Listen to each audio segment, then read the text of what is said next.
காம்பை எடுத்துட்டு சுண்டைக்காய் வறுத்து வச்சுருக்கோம். பச்சை சுண்டைக்காவை இதை வந்து வால் சுண்டைக்கான்னு கூட சொல்லுவாங்க. இது வந்து ரொம்ப சத்து அதிகமாக இருக்கும், கந்தக சக்தி.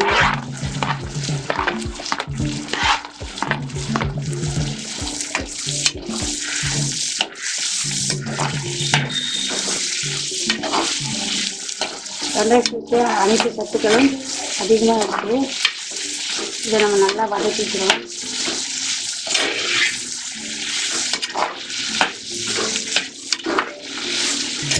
நம்ம இந்த மண்சட்டியில் நம்ம செய்யும்போது உடம்புக்கு ரொம்ப நல்லது. அதனால தான் நம்ம இந்த மண்சட்டியில் நம்ம செய்யணும்.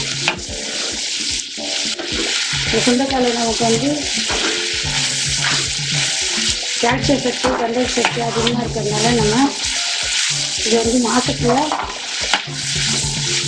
ஒரு 3 தடவை 4 தடவை செய்து சாப்பிட்டா ரொம்ப நல்லது.